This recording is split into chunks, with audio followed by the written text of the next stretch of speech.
अस्सलाम वालेकुम दोस्तों, नजीब्स ऑफिशियल यूट्यूब चैनल में खुश आमदीद।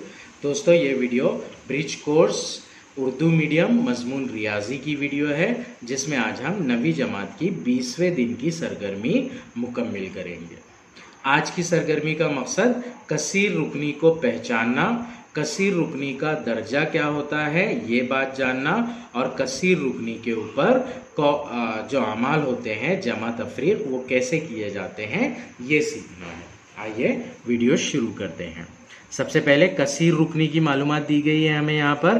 कसीर रुकनी किसी भी यक मुतगय्यरी अलजबरी इबारतों के हर रुकन के मुतगय्यर की क़ुव्वत नुमा मुकम्मिल अदद हो तो वो इबारत कसीर रुकनी होती है।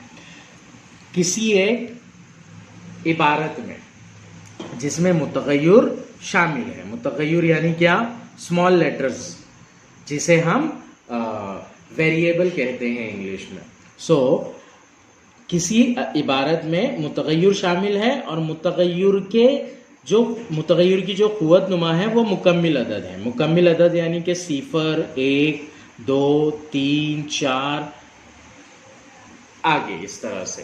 तो किसी इबारत में मुतगय्यर की क़ुव्वत नुमा या तो 0 होगी या 1 होगी या 2 होगी या 3 होगी या ऐसे ही कुछ मुस्बत अदद में होगी, तो वो इबारत को हम कसीर रुकनी कहेंगे। यहाँ पर देखिए, पहली अलजबरी इबारत दी गई है x की दूसरी जमा 2x जमा 3। इसमें पहले रुकन में और दूसरे रुकन में मुतगय्यर है। पहले रुकन का मुतगय्यर x है और दूसरे रुकन का मुतगय्यर भी x है। पहले रुकन के मुतगय्यर का क़ुव्वतनुमा 2 है, दूसरे रुकन के मुतगय्यर का क़ुव्वतनुमा 1 है। अब यहाँ पर मुतगय्यर नहीं है यानी कि उसका क़ुव्वतनुमा 0 है। तो इस तरह पहली मिसाल में क़ुव्वतनुमा जो है मुतगय्यर का वो 0, 1 और 2 है।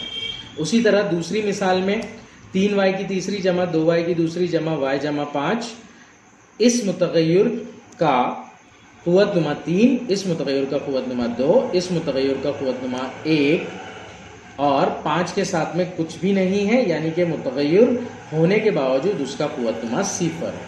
तो इस तरह से उसकी क़ुव्वतनुमा, मुतगय्यर की क़ुव्वतनुमा दूसरी मिसाल में 0, 1, 2 और 3 है।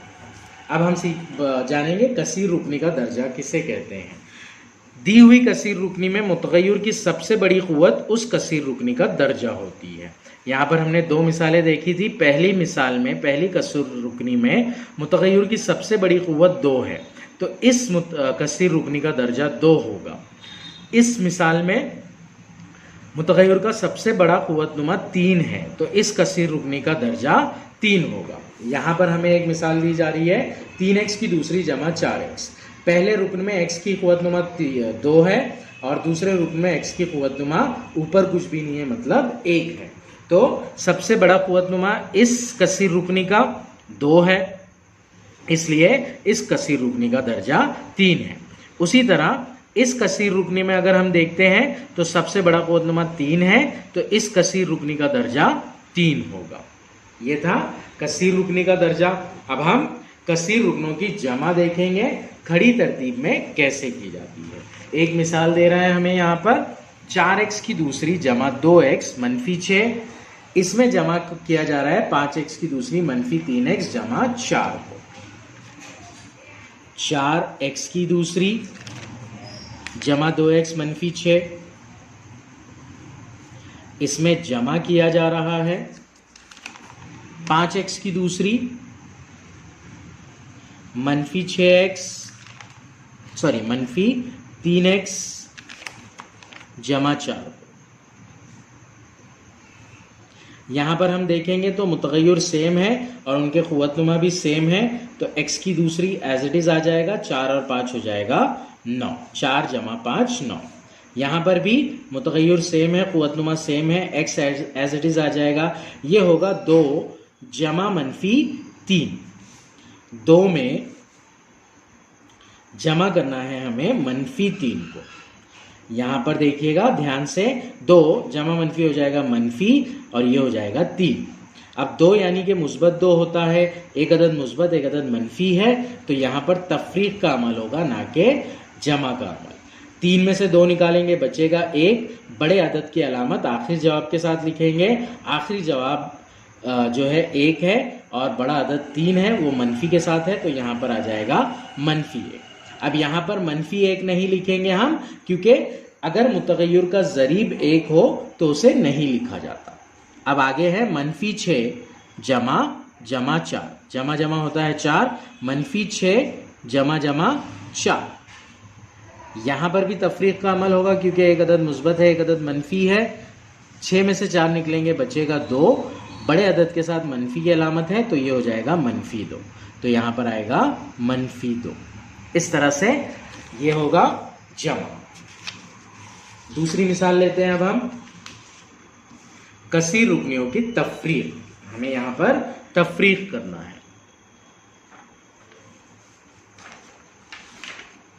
दरअसल हमें वही मिसाल दी गई है, उस पर तफरीक का अमल करना है हमें। 4x की दूसरी जमा 2x -6, तफरीक का अमल है इसलिए यहाँ मनफी आ जाएगा। 5x की दूसरी -3x जमा 4, 4 -5, x की दूसरी एज इट इज रहेगा। 4 -5 होता है -1, क्योंकि एक अदद मुस्बत है, एक अदद मनफी है, तो तफरीक का अमल होगा और बड़े अदद की अलामत साथ में रहेगी, यानी कि -1। -1 को लिखेंगे हम माइनस के तौर पर, क्योंकि अगर एक ज़रीब होता है मुतगय्यर का तो उसे नहीं लिखा जाता। -x की दूसरी, फिर है 2 -3, 2 ये मनफी और -3, 2 मनफी हो जाएगा जमा, ये हो जाएगा 3, 2 जमा 3, तो यहाँ पर आएगा जमा 5x, ना के -1x या -5x। फिर है -6 मनफी जमा 4, -6 तफरीक करने वाला मनफी, जमा 4 तफरीक करना है। -6 एज इट इज, मनफी जमा -4, दोनों ही आदाद मनफी के हैं, इसलिए यहाँ पर जमा का अमल होगा। 6 और 4 हो जाएंगे 10। बड़े अदद की अलामत, बड़ा अदद 6 है, -10, तो ये होगा -10। इस तरह से तफरीक का अमल होगा। कसीर रुकनियों की ज़रब, यहाँ पर एक मिसाल दी गई है ज़रब के ज़रिए। x जमा 1 की ज़रब करना है 4x की दूसरी जमा 2x -6 से। 4x की दूसरी जमा 2x -6 से। ज़रब करने के लिए हम क्या करते हैं, पहले कसीर रुकनी में 2 अरकान है, दूसरे कसीर रुकनी में 3 अरकान है, तो कम अरकान वाले कसीर रुकनी को हम बांट देते हैं x और 1 में। तो हम पहले क्या करेंगे, x को इस पूरे कसीर रुकनी से पहले ज़रब कर देंगे, फिर जमा 1 को इस पूरे कसीर रुकनी से ज़रब कर देंगे, तो ये हो जाएगा x ज़रब 4x की दूसरी जमा 2x -6, फिर जमा 1 ज़रब 4x की दूसरी जमा 2x -6। x ज़रब x की दूसरी, ये होगा x की तीसरी, x यानी इसका ज़रीब 1 है, 1 ज़रब 4 होगा 4। x ज़रब x की दूसरी, x का ज़रीब 1 है, यहाँ है जमा 2, 1 जमा 2 का ज़रब होता है जमा 2। x ज़रब -6, ये होगा -6x, जमा 1 से इस पूरे कौस को ज़रब देने पर वो एज इट इज़ रहेगा, तो इसलिए हम डायरेक्ट इसे एज इट इज़ लिख देंगे। 4x की दूसरी जमा 2x -6। अब हम सेम खुवतनुमा वाले मुतगय्यर के अरकान एक साथ लिख लेंगे। 4x की तीसरी, x की तीसरी का और कोई रुकन नहीं है, जमा 2x की दूसरी, x की दूसरी वाला रुकन इसके बाजू में लिख देंगे। x की दूसरी वाला रुकन और कोई नहीं है इनको छोड़कर, -6x, फिर उसके साथ में आएगा 2x, बचता है -6। 4x की तीसरी, इन दोनों की जमा हो जाएगी क्योंकि ये सेम मुतगय्यर वाले रुकन है, ये हो जाएगा 6x की दूसरी, फिर -6 जमा 2 x के साथ में है, -6 और जमा 2 होगा -4 x -6। इस तरह से ज़रब होगी ये। सवालात दिए गए हैं, आइए मश्क करें के अंडर में। मंदरजा झैल इबारतें कसीर रुकनी है या नहीं, वजह के साथ लिखिए। पहला सवाल है y जमा 1, y जमा 1 कसीर रुकनी है क्योंकि इस इबारत के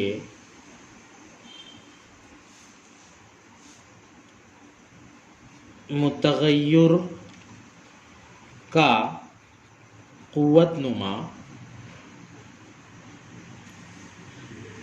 मुकम्मिल अदद है।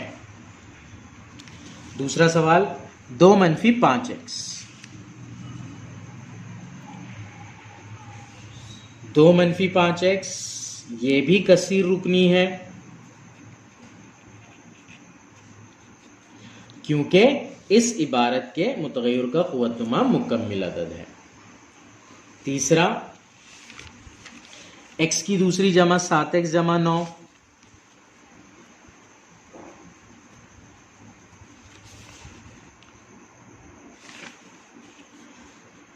y जमा 1 x की दूसरी जमा 7x जमा 9 ये भी कसीर रुकनी है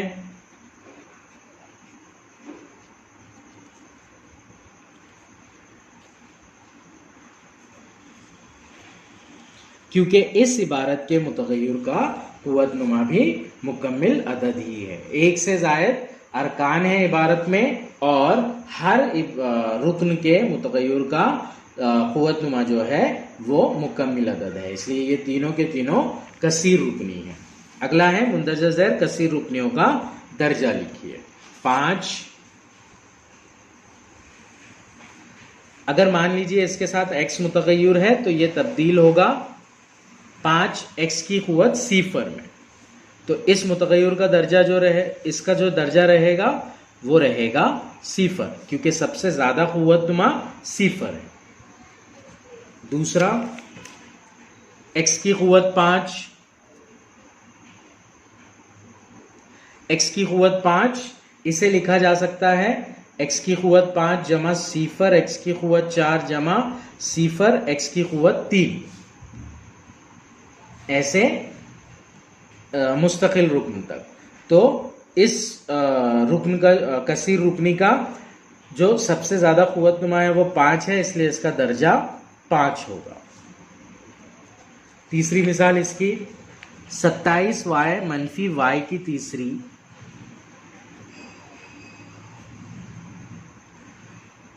ये 27y है जमा y की 5वीं। अब यहां पर देखिएगा सबसे बड़ा क़ुव्वतनुमा y का 5 है, इसलिए इसका भी दर्जा 5 होगा। मंदरजा ज़ैल मिसालें हल कीजिए। पहले जमा की मिसाल दी गई है हमें।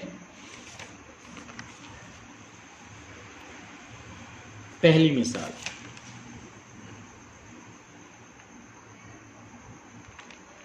2y की तीसरी जमा 4y की दूसरी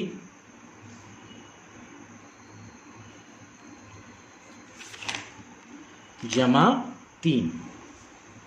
इसमें हमें जमा करना है 15y की चौथी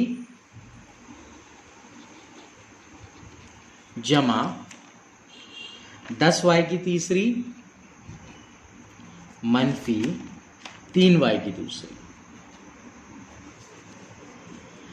यहां पर हम क्या करेंगे, ब्रैकेट्स को ओपन कर देंगे। 2y की तीसरी जमा 4y की दूसरी जमा 3 जमा 15y की चौथी जमा जमा जमा होगा जमा 10y की तीसरी जमा मनफी होगा मनफी 3y की दूसरी।